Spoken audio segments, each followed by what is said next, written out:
Hello, are we there? Are we on?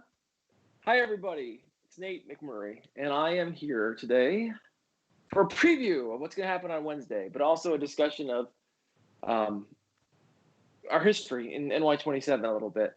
So let's bring in our guests. Are you here, Amber Hill? Hey. I am here. Cindy, are you here? I am here, Nate. Hello. Our Wyoming County chairwoman, beloved among Republicans and Democrats alike. Oh, Not all of them, but a lot of them. And Amber, are you up? I think I'm up. I can see this main here going on. Can you see me? We can see you. We can see you. Let's start with a talk of Indigenous Peoples Day. Can we do that, Amber? I'm sorry to put you on the spot, but you're the one who told me about it. Can we talk about it for a second? Of course. Go ahead. Tell the people at home what's going on today. Well, today, instead of recognizing Columbus, we are recognizing Indigenous peoples. Not just the Six Nations, not just the Haudenosaunee Confederacy, but obviously across the world. There are, I was telling Nate, of course, 574 recognized tribes within the U.S. But in the world, there's actually 476 million Indigenous peoples worldwide, making up 6% of the global population. So we're still here. And I think that's extremely important. And I think a lot of it has to do with the way that we carry ourselves and thinking about the 7 generations to come. So, look, I'm never afraid to talk.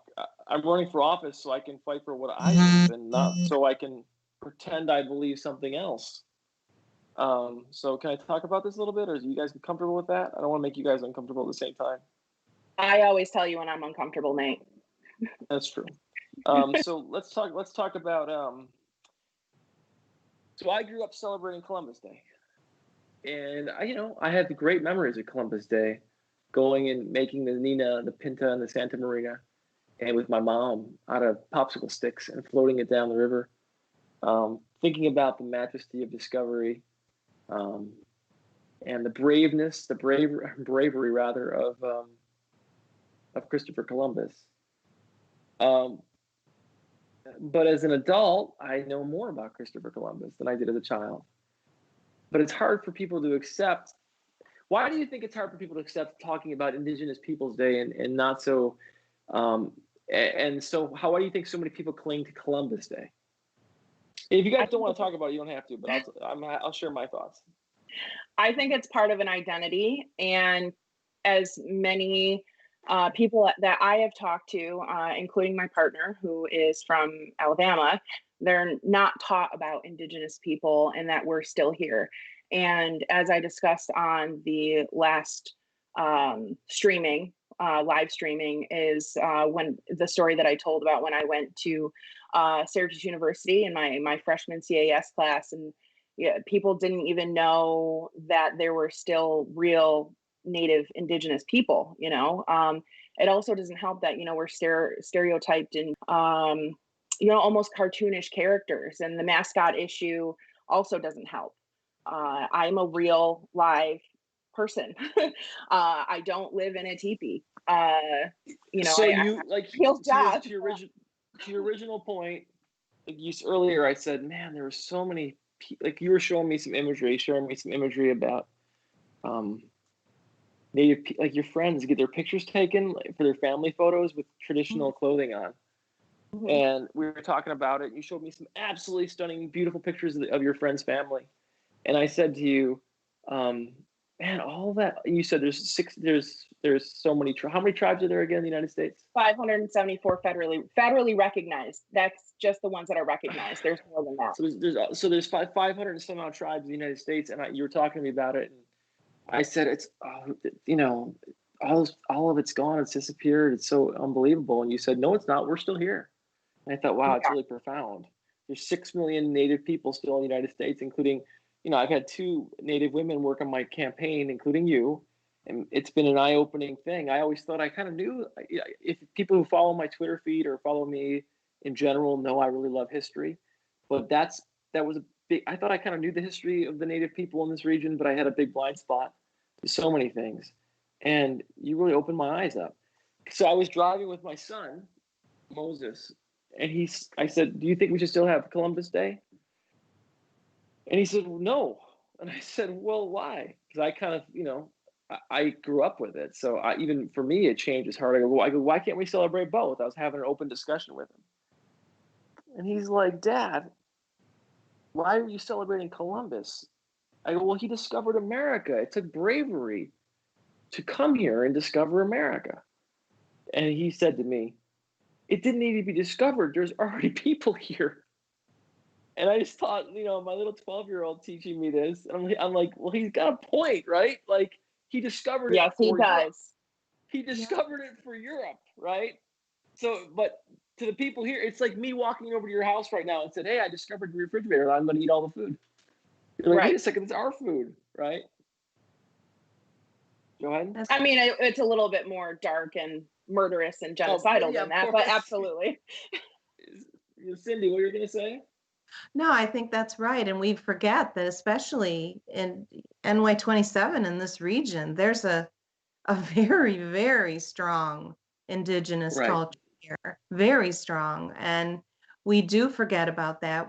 And people of a certain age, of which I am, we definitely were not taught that. Now, those of us that have grown up here and really haven't left the area too much, we are aware of it. But I think it is pushed to the forefront now, especially because of all the immigration talk and all the immigration policies that are out there. And it's like, well, wait a minute. We're all immigrants, unless you're an Right. indigenous people. Well And said. Thank you. that's there's where that talk and that's where that discussion needs to happen. And and like and and, Moses and we're and and we're like, look at, most of us have been here for less than 100 years, our families. right, yeah. It's like a blip. um uh, well, listen, we'll move on in a second. I want to say there's two nations in NY27 that when I win, I'll represent, and I'll proudly represent them, and I will listen to them so I understand the issues better, as I will every constituency. You guys will educate me so I truly represent you.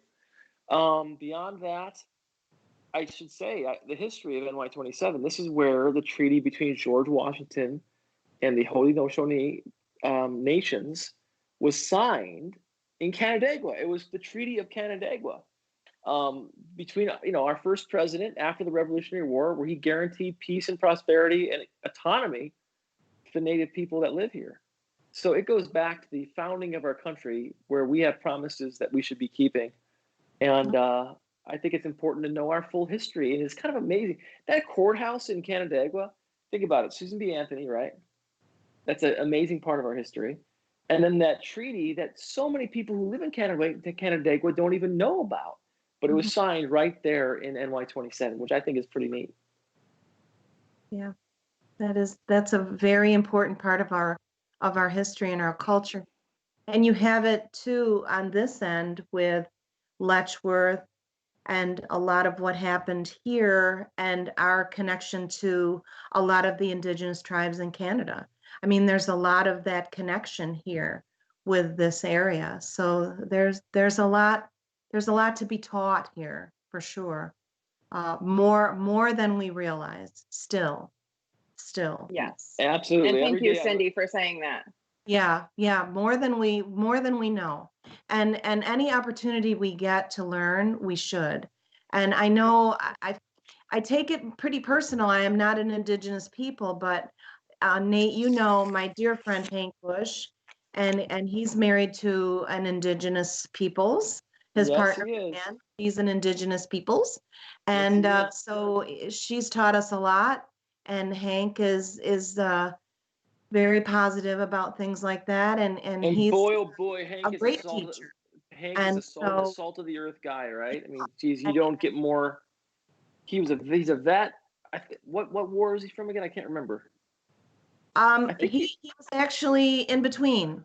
He was actually in between after Korea, pre-Vietnam. so. So He's a he, vet. He's a vet. He's been part of the VFW for years. yeah, yeah, He's an amazing guy. He works for the Board of Elections right now. yep. He's an amazing guy, and he's a Can great family. teach a lot about this area also, and our indigenous population here. So, and that's again people of a certain age, of which I am, and there's still much to learn even now. It blows me away. Like just thinking of Hank or you or so many other people or your husband. Like your husband's like a tough looking guy. Like when I first met him, I told you before I wasn't sure if he was a Democrat or Republican myself, but you're like, no, he's a Democrat. Um, we judge people, right? We judge Democrats. Like I hate when people judge Democrats. Like Democrats are all like one type of person. I mean, Hank doesn't get more all Yeah, American and just like I said, salt of the earth. And most of the I Democrats in know. 127 are just like him. I mean, just they're We were having that we were having that conversation today about owning the flag, and which party thinks that they should own the flag and wrapping themselves well. around. Listen, do you remember the March for Our Life protests? What's that? Remember the March for Our Life protests? Remember that Hmm. the big and so the gun safety protests. At Sure, those yeah. protests, Oh, yeah. I don't know if you remember, as is typically the case, like all the big shot politicians got to speak, and then I got to speak like 3 hours later. I remember. so, I so it's remember. like I was I there. think you waited for it. So you like they're like, oh, these wonderful people are here, and they all left, and they Yeah. never did anything for gun control. Sorry guys, you haven't. You promised, but you didn't do a thing for gun safety. None of you proposed legislation. None of you have done a darn thing.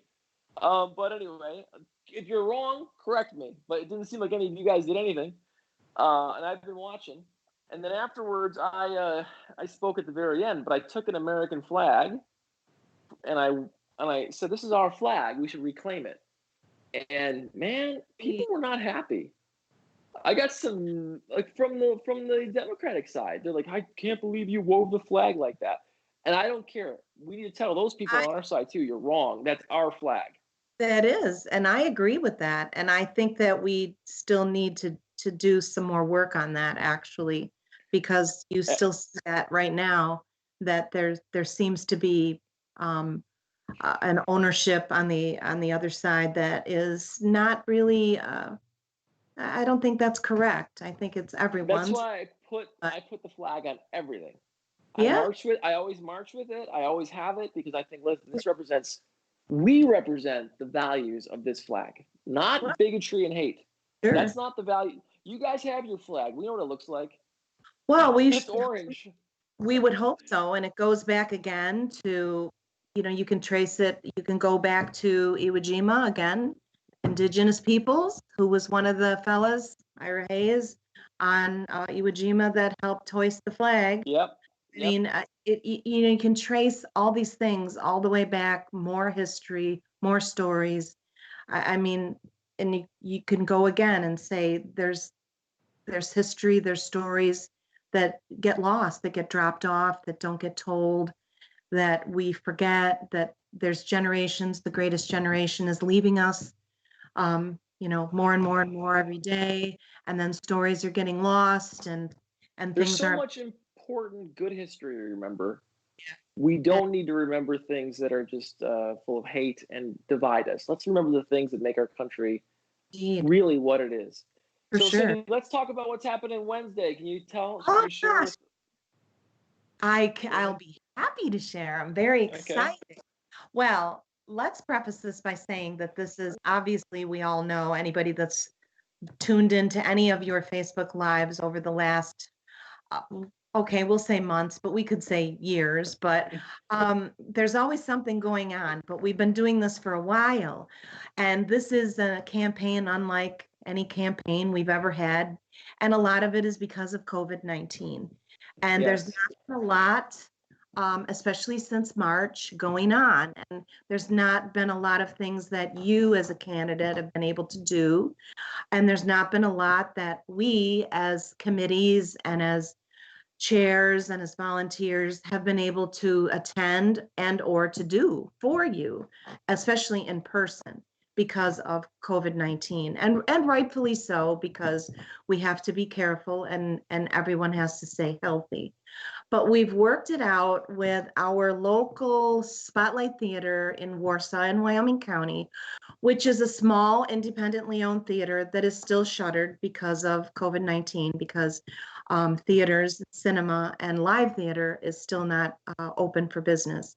But they are able to rent their space under the catering COVID-19 guidelines. And they have 3 theaters in their facility. And we are going to rent their largest theater on Wednesday, the 14th, which is in 2 days.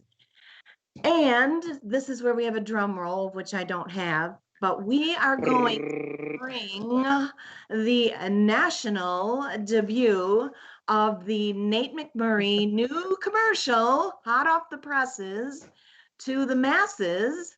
And it's going to premiere at the Warsaw Spotlight Theater in Wyoming County at 7 o'clock How cool is Wednesday that? night. So, So be let me there. summarize. So we are going to do a socially distanced, masked, very limited seating. We're not going to fill the theater. Correct. We're going to show briefly the 2 new commercials, and so I hope people like them. We did I'm proud of what we did. I'm proud of the message that we have. It's strong. Well, go ahead. Don't tell too much. Okay, I won't. Tell too much. But I will say that definitely it's definitely master required, socially distant. The catering guidelines are no more than 50 people maximum, and it's a 200 seat theater, so you can imagine it will be definitely socially distant. We have to socially distance. Like, look at my team knows I am. Yes. Amber, you'll talk about it if you want to. I'm kind of anal about this. So we have a link up. We have a Facebook event up. It's on Twitter. It's everywhere. Instagram. It's on all. Excuse me. It's on all your pages. There's an Act Blue link. You can get your tickets. But it's a fundraiser. It is a fundraiser for. I don't want to make anyone come and just be like they can buy tickets at the door or something. So we can keep you on TV until November 3rd for sure, because we all know that TV is very expensive, and you have a commercial in the can, but that money goes poof, like a magic, in a magician's hat. It goes poof very quickly in 30 seconds. I mean, that article that Jacobs was the article from the Buffalo News that shows how massively corrupt everything is in Western New York. That article from the Buffalo News where Jacobs says it like he's doing a good thing about how he just put $500,000 of his own money into his campaign. I'm like, does he realize how out of touch he is? How difficult it is for most Americans to understand that you can't just write your own check for $500,000 to buy commercials? Here's a couple things I have to point out. We're having a little VIP event a half an hour prior to this event. The main event is $27 in honor of NY27. The VIP is $75, and there'll be some special little tidbits and giveaways and things for that. But here's a couple of things that I've heard. Number one, they're very happy that you're doing that here with us, and I hope lots of people come. But 2, they also are appreciative that you recognize that the price point is making it available to a lot of your supporters in NY27, because as you know, NY27 is not Chris Jacobs' country. It's not Chris Jacobs' territory. It's not the billionaire bankroll community. It's your. I want to say to the folks at home watching, and the people know this, the fact that we've been able to stay competitive and raise as much as money we have without national support. Correct. From mostly donors in NY27 and New York State. Yeah. Is pretty much close to a miracle. And I'm grateful to every single person out there that's been involved. We know, look at the numbers for NY27. It's rough. It is rough. And even when I look back in time, when I realize I don't even know how we did it. I don't, Cindy. I really don't. I don't know how we've been able to stay competitive, come so close, and be right there again, about to win. I just don't know how it happened. It's because of you and people like you. I've said this many times. You have created a groundswell of grassroots support unlike anything I've ever seen, and I've been doing this for a really long time. We've done it. The team has done it. I think you're right. Well, I I'm mean, sorry, keep but going. honestly, it's magical. I've said it. I mean, people have asked me for quotes, press releases, newspapers have called, and I say the same thing, and they sometimes say to me, "What? Are you kidding?" But it's really true, Nate. I mean, it's quite magical the way Don't that let's thank you for saying that, but don't let those well, gatekeepers and those cynics, well, but it we is, know what we have. We go to these and small towns and people are with us. your team is magical. They've created and helped you create um, something that, well, you know how I feel about the Dare to Hope. I mean, you have given people hope. And you and I have talked about this many times for a long time. And hope is priceless. And so, not for nothing, But Cindy, I'm only look. I want to yeah, sorry to keep cutting there's you so off, much but value there. So, I'm 100% behind hope. But I am not against fighting. And I know. Listen, oh, hear me I out. Let know me say that. this. But Let me I think finish. people Go ahead. understand that. Remember when we talked about the 4 pictures of Norman Rockwell? Remember way back? Yes, yes. And I think you embody that. And I think your campaign embodies that. I think let me make this point. Let me make this point, and I hear your point on that. okay. This is what I think. This constant is this thing like, why can't Republicans and Democrats get along? Which 80% of the time is the correct position. We should be able to get along and find a common ground. But we are not in an era where both sides have good points. One side right now, President Trump's side, is destroying our country. So I get agitated by the argument that, well, can't we just get along and find a middle ground? This isn't a local town council trying to figure out the best way to support the fire department. Not We have anymore. a guy who's attacking the bedrock of our Constitution and our democracy, and it's leaking down to the local level. And if we're not strong and firm in saying we need to oppose this, we will lose our democracy. So I absolutely am full of hope. You know me since the get-go. I will always fight for what I believe in, and I'm endlessly optimistic. If anybody thinks it was easy to get out of bed and say, I'm going to run again after I fought Chris Collins and we came up short, you don't know me. It was difficult, but I have endless optimism. Yep. But what I want to say to everybody at home is we need to have hope, but we cannot let them bully us into submission and silence. And I think so often Democrats want to do what's right. Go ahead. Silence is the oppressor right now, for sure. Right. And like when I first said bad things about President Trump, I said, this is crazy. I'm telling you, I can show you. I don't show them because I don't want to make people feel. I would never belittle another person like that. But leading figures in the Democratic Party told me to stop it. And I still sometimes receive feedback where it's like, look, you're too strong-willed on this. And I'm like, no, people are dying. I saw this guy yesterday. He got COVID, and you're a nurse, and you know this. Mm-hmm. He was working at a convenience store, paying for his family, trying his best. He got COVID. He was in a coma. He can't walk, Cindy. Yeah. And he doesn't have health insurance. And we're about to take away health insurance from millions of people. And Well, we're about, go ahead. Yeah. COVID-19 is going to change the landscape of healthcare, probably at least for my lifetime, I'm certain.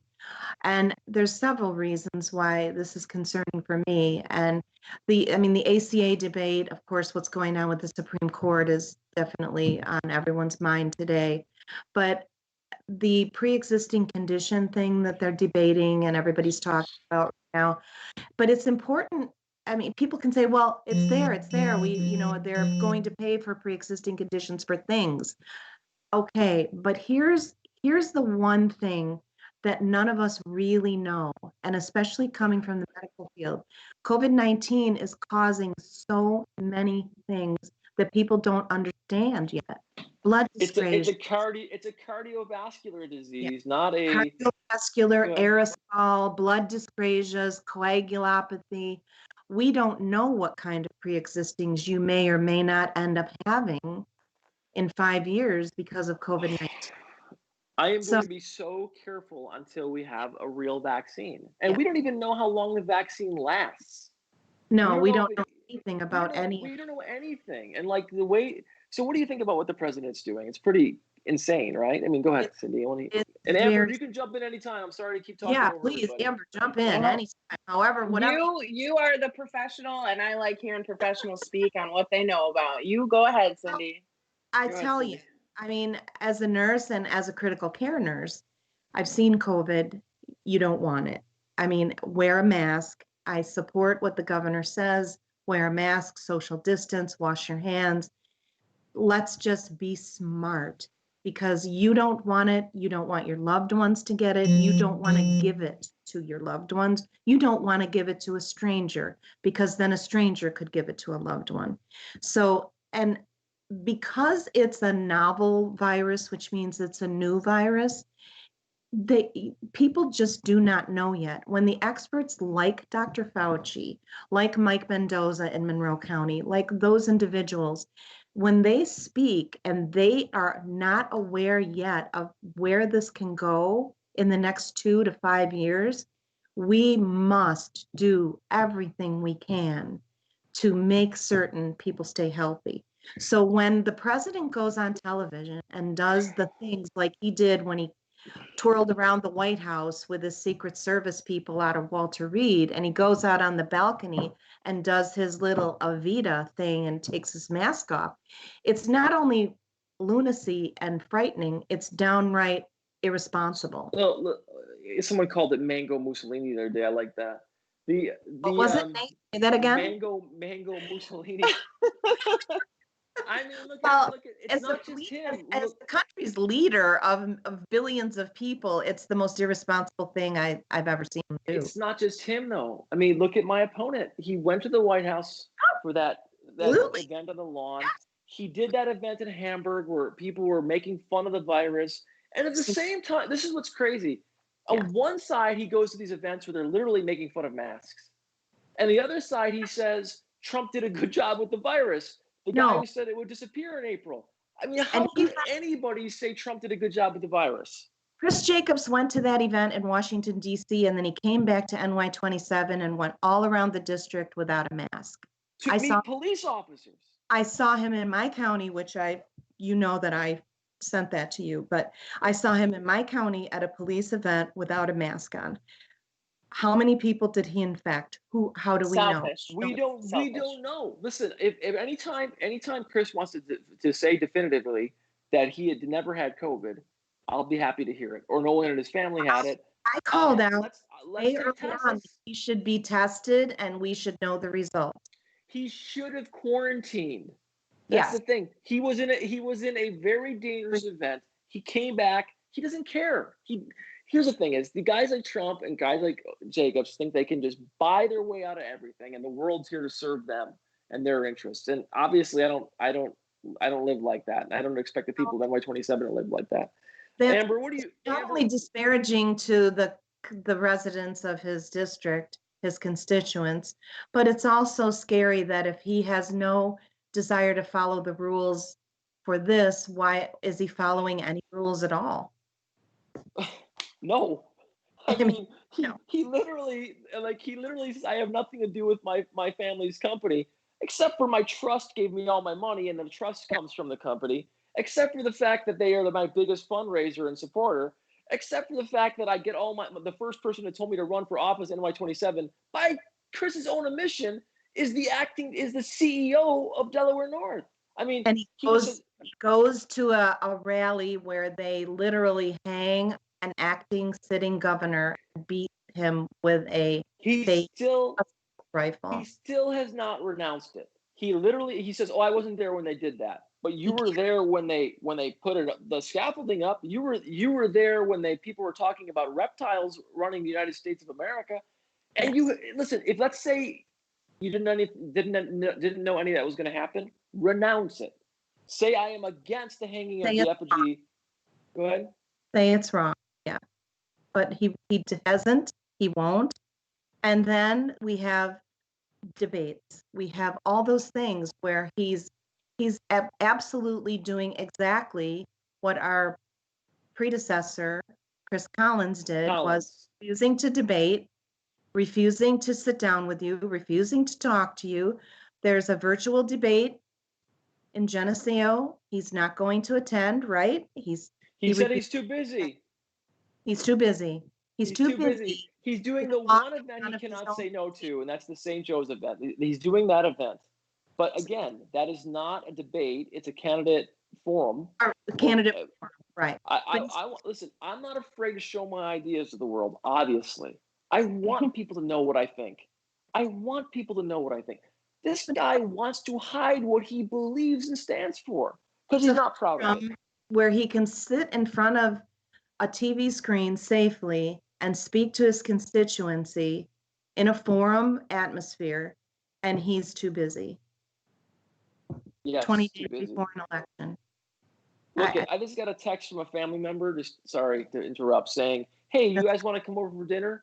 The answer is yes, but will I come? The answer is absolutely no. I don't understand why people don't understand that this virus is still active. I don't want my family to get it. Even my own family, I'm sometimes struggling. I'm like, guys, you cannot be meeting together indoors and sharing food. Like,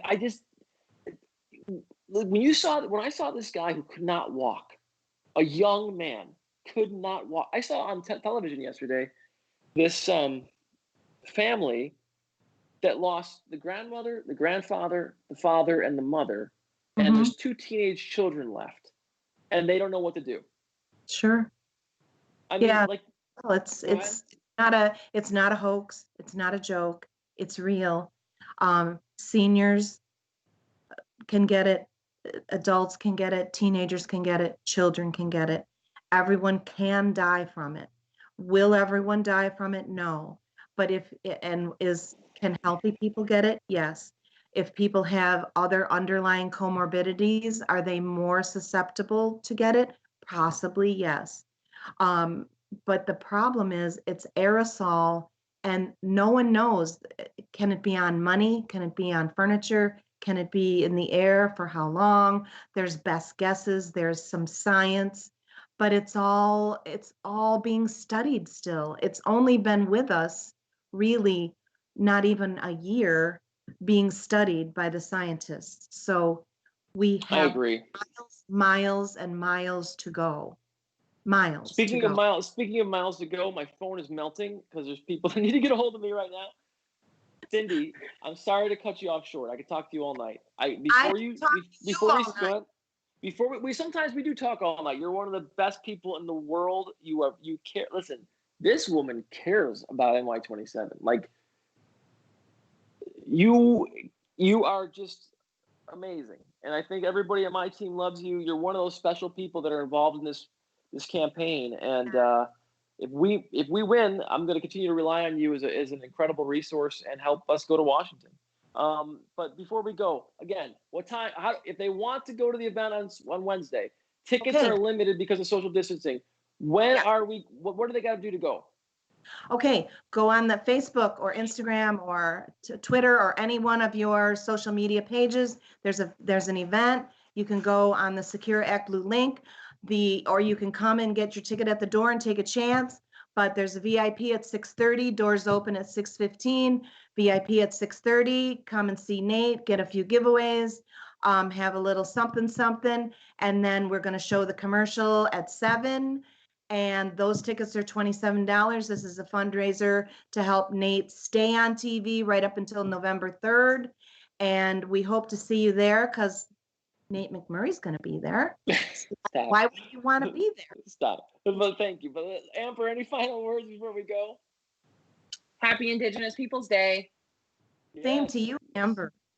But by the way, Cindy, I got to say to you, I know this was your idea to do this debut. And I love that theater. The last movie I saw there was the latest Star Wars movie, the one with Kylo Ren turning into a good guy. Sorry, spoiler alert. I'm so very sad they're still shuttered, and it's I'm a cinephile, and Me too.